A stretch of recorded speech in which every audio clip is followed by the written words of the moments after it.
Bonjour les amis depuis le magasin Bibi Bike à Toulouse. Mais écoutez, aujourd'hui on va parler d'un sujet qui va provoquer de la polémique. Voilà, comme on aime, comme ça fait longtemps que j'ai pas fait ce genre de vidéo, mais c'est des vidéos en plus que vous adorez. Il y a plein de vues, il y a plein de commentaires, les gens s'énervent et on aime ça ici. Écoutez, aujourd'hui je vais parler encore une fois du Bon Coin. Le Bon Coin, et oui, ce grand site, l'endroit préféré où les gens achètent des produits d'occasion.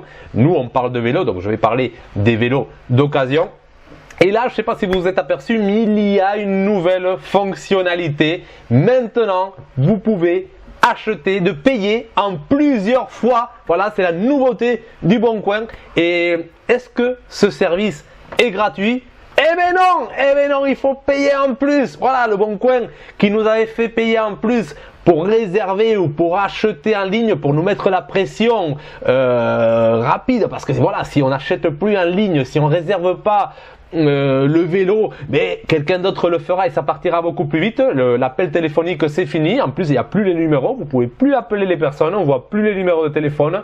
Donc, le Bon Coin nous a contraints à passer par eux, à payer un service en plus, parce que voilà. Mais maintenant, ils nous proposent notre service, voilà, le paiement en plusieurs fois. Et bien sûr, ce n'est pas gratuit. Plus d'argent, plus de bénéfices, toujours plus, c'est jamais assez. Voilà. Bon, après, en quelque sorte, c'est normal. Voilà, c'est une entreprise, c'est normal qu'ils essaient de faire plus de profit. Par contre, j'aime pas trop.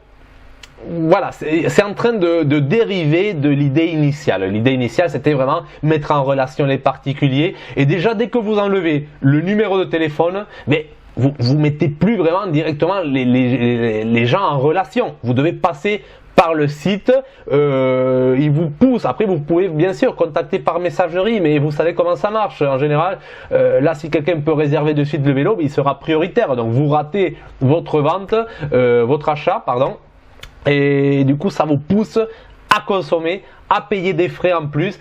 Et voilà, moi j'aime pas ça. Et la nouveauté, mais le paiement en plusieurs fois. Donc voilà, j'ouvre une annonce quelconque. Voilà, celle-là par exemple. J'ai remarqué que pour l'instant, tous les vélos n'ont pas cette option. Donc je sais pas trop, est-ce que c'est la personne qui met l'annonce qui choisit ou pas. Je sais pas trop comment ça marche. Mais je vois que vous avez l'option, par exemple, sur ce VTT Scott 210 €, vous pouvez payer en 3 fois ou en 4 fois.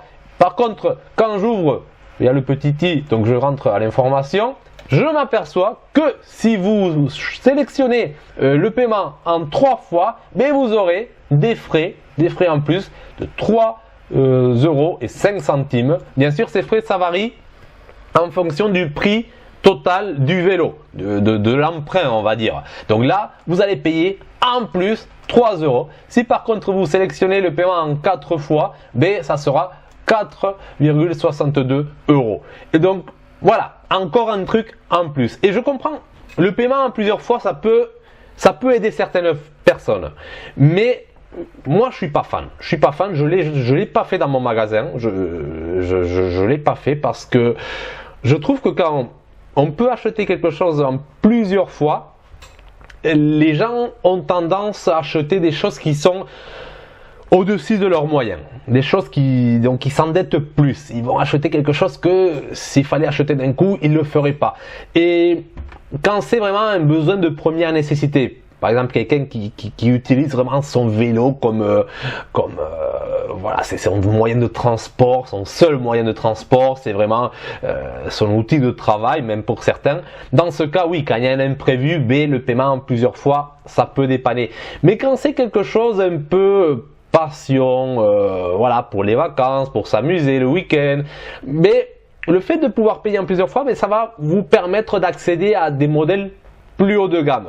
Et ça va vous endetter. Vous allez perdre un peu, pour certains, certaines personnes savent gérer mieux que d'autres leur épargne, mais certains, ils vont avoir cette pulsion d'acheter des choses qui sont au-dessus de leurs moyens. Parce que le paiement en plusieurs fois, ça simplifie la chose.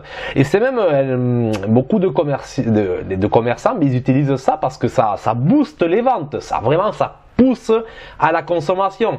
Et c'est quelque chose que je voulais pas développer dans mon magasin par rapport à mes convictions, par rapport à ma philosophie. Après, bien sûr, des fois, j'accepte en 2 fois, mais c'est exceptionnellement, ça m'arrive. Mais c'est pas quelque chose que j'utilise comme marketing. C'est pas quelque chose que je veux développer parce que je trouve que ça endette les gens. Parce que les gens, ils vont faire ça pour un vélo, ils vont faire ça pour une télé, ils vont faire ça pour un canapé et ils vont se retrouver avec plein de paiements finalement par mois. Ils vont se sentir asphyxiés à la fin. C'est vraiment quelque chose qui empêche vraiment d'avoir un bon contrôle de son épargne.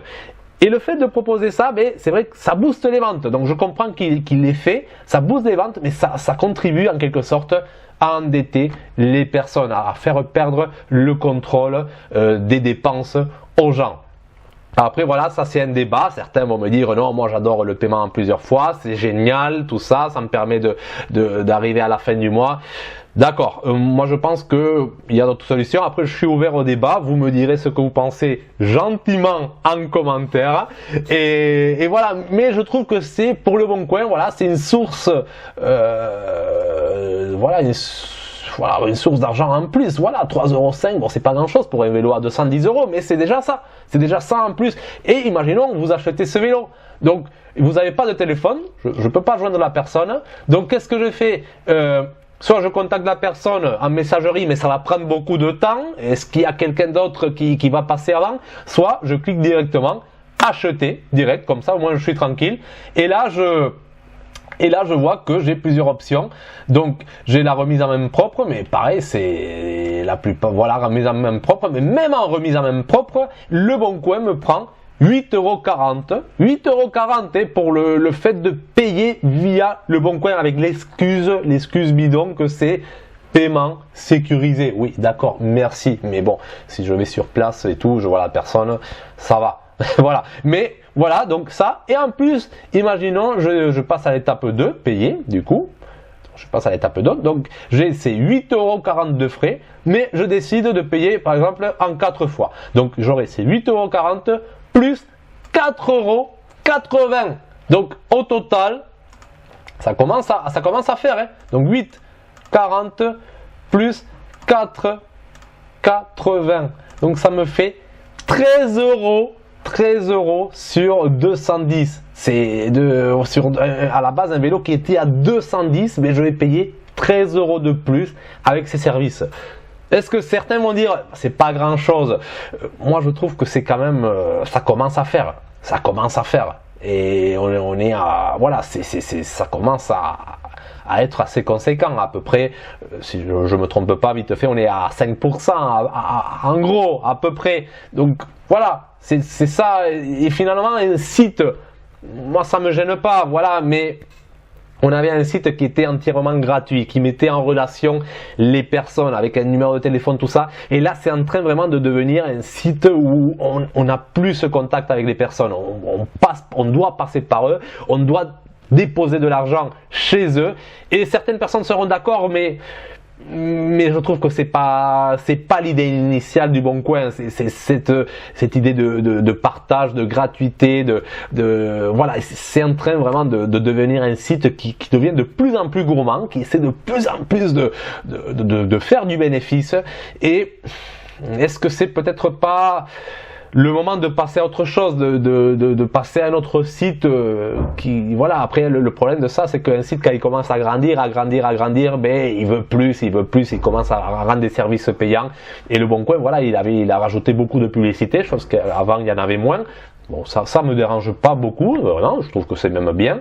Mais maintenant, publicité, faire payer les acheteurs. Et quelle est la prochaine étape? Est-ce que la prochaine étape, c'est faire payer les vendeurs? Est-ce que, voilà, parce que petit à petit, il y a des petits trucs qui apparaissent. Est-ce qu'un jour, pour vendre sur le Bon Coin, mettre une annonce, il faudra pas payer? Pour les professionnels, c'est déjà le cas, hein. C'est déjà le cas. Et les prix, ils ont augmenté. C'est un truc de malade. Moi, avant, je mettais des annonces professionnelles sur le Bon Coin. Là, c'est fini. Je mets plus rien sur le Bon Coin. C'est devenu tellement cher que c'est ridicule. Et en plus, lorsque vous faites une annonce globale, c'est ça le pire. Lorsque vous dites, je vends des vélos d'occasion. Mais ils vous acceptent pas l'annonce parce qu'il faut faire une annonce individuelle. Il faudrait que je mette chaque vélo en une annonce à part, ce qui ferait voilà un gouffre financier.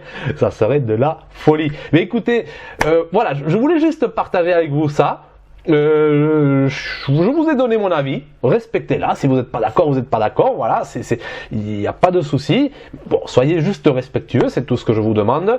Et moi, j'ai envie de savoir qu'est-ce que vous pensez de ça. Qu'est-ce que vous pensez de ça? Comment vous envisagez le futur du Bon Coin? Qu'est-ce qui va se passer? Quelle est la prochaine étape? Moi j'ai dit, la prochaine étape peut-être c'est faire payer les vendeurs. Après c'est risqué de faire ça quand même. Donc est-ce que faire payer les vendeurs ou augmenter les frais d'achat, là, pour ce vélo, protection Le Bon Coin, 8,40 €, peut-être on augmentera la valeur de cette protection. Voilà, ça peut être une étape. Je pense que ça serait même mieux faire ça que augmenter les frais, de mettre des frais aux vendeurs, parce que sinon ils risqueraient de tout simplement arrêter les annonces.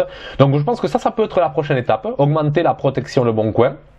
Faut calculer le pourcentage et voir combien ça évolue. Là, je vais pas le faire dans cette vidéo, mais vous le ferez. Vous voyez quel pourcentage ça correspond sur les 210 et on se retrouve d'ici une année. On voit combien ce pourcentage a évolué et voir quelles sont les prochaines étapes. Dites-moi tout ça en commentaire, vraiment ça m'intéresse, je suis intéressé de savoir ce que vous pensez. Dites-moi ce que vous pensez déjà de cette mise en place. Est-ce que pour vous le paiement en plusieurs fois c'est quelque chose qu'il faut développer ou pas? Dites-moi tout ça et voilà, et moi je vous dis à bientôt pour une prochaine vidéo les amis. Allez, ciao!